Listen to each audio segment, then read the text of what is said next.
Hello my dear students, आज का ये वीडियो एमए हिंदी के स्टूडेंट्स के लिए one of the most important video है। बिकॉज यहाँ पे मैं MHD 7 यानी कि भाषा विज्ञान और हिंदी भाषा का जो पेपर है उसके कुछ ऐसे इम्पॉर्टेंट क्वेश्चंस को बताने वाली हूँ जो कि आपके कल के एग्जामिनेशन में आ सकते हैं। सो गाइज, क्वेश्चन के साथ साथ मैं यहाँ पे आपको आंसर्स भी बताऊंगी कि जब एग्जाम में आपके सामने ये क्वेश्चन आएगा तो इसका आंसर आप कैसे करेंगे। बट वीडियो को स्टार्ट करने से पहले एक बहुत ही ज़्यादा इम्पॉर्टेंट इन्फॉर्मेशन मैं आपको बताना चाहती हूँ कि हमारे पास MHD 7 यानी कि भाषा विज्ञान और हिंदी भाषा का गेस्ट पेपर अवेलेबल है। अगर आपको इसका गेस्ट पेपर परचेज करना है तो आप डिस्क्रिप्शन में दिए हुए नंबर पे मैसेज कर सकते हैं और MHD 7 यानी कि भाषा विज्ञान और हिंदी भाषा का जो पेपर गेस्ट पेपर उसे खरीद सकते हैं। गेस्ट पेपर के अंदर आपको मिलेंगे अराउंड 18 to 20 ऐसे क्वेश्चंस जो कि प्रीवियस ईयर में काफ़ी बार पूछे जा चुके हैं। लास्ट 5 ईयर का एनालिसिस करके ही हमने उस पेपर को बनाया है। तो आपको क्या करना है, सिर्फ डिस्क्रिप्शन में दिए हुए नंबर को सेव करना है और हमें व्हाट्सएप पे मैसेज करना है। मेरी जो टीम है वो आपको रिप्लाई कर देगी। So now guys, question number 1 जो है आपका ऐतिहासिक भाषा विज्ञान क्या है, इससे रिलेटेड है। इसको समझते हैं। तो ऐतिहासिक भाषा विज्ञान को डायक्रॉनिक भाषा विज्ञान भी कहा जाता है। यह एक ऐसा अध्ययन है जिसमें यह समझने की कोशिश की जाती है कि भाषाएं समय के साथ कैसे बदलती हैं, उनमें क्या क्या परिवर्तन हुए हैं और ये परिवर्तन क्यों हुए हैं। तो बेसिकली हम क्या देखते हैं कि कोई भी भाषा हो, हिंदी हो, इंग्लिश हो, समय के साथ उसमें परिवर्तन होते हैं। कुछ नए शब्द उनमें जुड़ जाते हैं, कुछ पुराने शब्दों का जो प्रचलन है वो बंद हो जाता है। तो इसे ही हम कहते हैं ऐतिहासिक भाषा विज्ञान में इस परिवर्तन को समझने की कोशिश की जाती है। तो भाषा में बदलाव आना एक बहुत ही गाइस स्वाभाविक प्रक्रिया होती है। हर भाषा में समय के साथ कुछ ना कुछ बदलाव आते रहते हैं। ये बदलाव कई वजहों से आते हैं, जैसे कि सामाजिक कारण। जब लोग अलग अलग जगहों और संस्कृतियों के लोग जब आपस में मिलते हैं ना, तो ये सामाजिक कारण होते हैं जो कि भाषा के अंदर बदलाव लेकर आते हैं। कई बार भाषा खुद को आसान और समझने में सरल बनाने के लिए भी बदलाव करती है, जैसे लंबे शब्दों को छोटा करना या कठिन नियमों को बदल देना। उसके अलावा मनोवैज्ञानिक कारण होते हैं, जैसे कि इंसान का दिमाग भाषा को सीखने और इस्तेमाल करने के खास तरीके अपनाता है, जिससे कि भाषा बदलती है। ऐतिहासिक भाषा विज्ञान में किन किन चीज़ों का अध्ययन किया जाता है, तो सबसे पहले हम उसमें शब्दों के उच्चारण यानी कि ध्वनि परिवर्तन में जो बदलाव होता है उसका अध्ययन करते हैं। दूसरा, अर्थ परिवर्तन में बदलाव होता है, यानी कि कुछ ऐसे शब्द जिनका पहले कुछ और अर्थ होता था और अब उनका अर्थ कुछ और होता है। उदाहरण के लिए नाइस, नाइस का मतलब पहले मूर्ख होता था पर अब इसका मतलब क्या होता है, अच्छा। वहीं व्याकरण में परिवर्तन, जैसे इंग्लिश में पहले तू को, ये वाला जो वर्ड आपने ना पुरानी इंग्लिश पोएम्स में पढ़ा होगा, इसका यूज पहले होता था बट अब इसकी जगह कौन सा यूज होता है, यू यानी कि तुम का उपयोग होता है।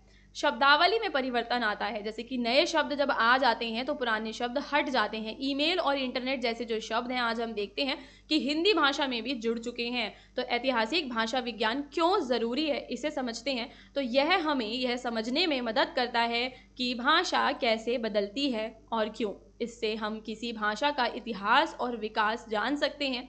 यह हमारे ज्ञान को भाषा सिखाने, अनुवाद करने और साहित्य को समझने में बहुत काम आता है। तो ऐतिहासिक भाषा विज्ञान हमें यह सिखाता है कि भाषा कभी एक जैसी नहीं रहती, यह समय के साथ बदलती रहती है और इन बदलावों को समझना हमें भाषा के अतीत और भविष्य दोनों को जानने में मदद करता है। तो जब हम इन बदलावों को समझते हैं तो हम भाषा के अतीत को और उसके भविष्य दोनों को समझ पाते हैं। फिर हमारा क्वेश्चन नंबर 2 है जिसमें हमें संरचनात्मक भाषा विज्ञान और समाज भाषा विज्ञान में अंतर को स्पष्ट करना है। ये दोनों ही भाषा के अध्ययन से जुड़े हुए हैं, लेकिन इनका दृष्टिकोण और फोकस अलग अलग है। संरचनात्मक भाषा विज्ञान यानी कि स्ट्रक्चरल लिंग्विस्टिक क्या होता है, तो यह भाषा को एक नियमित प्रणाली मानता है। तो संरचनात्मक भाषा विज्ञान क्या मानता है गाइस, यह भाषा को एक नियमित प्रणाली मानता है। इसमें भाषा के भीतर की संरचना जैसे कि ध्वनि, शब्द, वाक्य रचना का अध्ययन किया जाता है।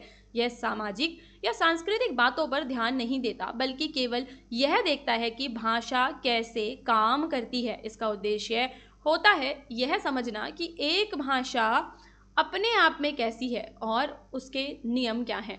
फर्डिनेंड डी सासुरे इसका प्रमुख विचारक जो है, उन्हें मानते हैं हम। तो एक संरचनात्मक भाषा विज्ञानी यह देखेगा कि वाक्य में शब्द किस क्रम से आते हैं या किसी शब्द के जो अलग अलग रूप हैं वो कैसे बनते हैं। समझ में आया कि ये भाषा को एक नियमित प्रणाली मानता है। दूसरा, ये भाषा के भीतर की संरचना जो होती है उसका इसमें हम अध्ययन करते हैं। तो फिर समाज भाषा विज्ञान क्या है? तो ये समाज के बीच जो संबंध होते हैं उसके बारे में बात करता है। इसमें देखा जाता है कि भाषा का उपयोग अलग अलग सामाजिक स्थितियों में कैसे होता है। यह अध्ययन करता है कि लिंग, उम्र, वर्ग, जाति, क्षेत्र जैसे सामाजिक पहलू भाषा को कैसे प्रभावित करते हैं। तो समाज भाषा विज्ञान भाषा को एक सामाजिक व्यवहार के रूप में देखता है। एक समाज भाषा विज्ञानी यह अध्ययन कर सकता है कि किसी क्षेत्र के लोग किसी खास शब्द का उच्चारण क्यों करते हैं, है ना। तो ये कुछ मुख्य बिंदु हैं जिनके द्वारा आप इनके डिफरेंस को समझ सकते हैं। आप चाहें तो इसको नोट डाउन कर सकते हैं। ठीक है गाइस, तो ये इसमें हमने ये सारा आप इसको नोट कर लीजिए अपनी नोटबुक में। देन हम चलते हैं निष्कर्ष पे। तो संरचनात्मक भाषा विज्ञान भाषा के भीतर झांकता है, जबकि समाज भाषा विज्ञान भाषा को उसके सामाजिक वातावरण में समझने की कोशिश करता है। दोनों का लक्ष्य भाषा को समझना है, पर तरीका अलग अलग है। ठीक है, ये एक प्रणाली है और वहीं ये जो है समाज से जुड़ी हुई चीज़ है। यहाँ पे समाज और भाषा का जो है संबंध देखते हैं, पर यहाँ पे हम उसकी आंतरिक बनावट को देखते हैं। फिर हम समझेंगे भाषा और व्याकरण की जो संकल्पना है उस पर विचार करने का एक क्वेश्चन है।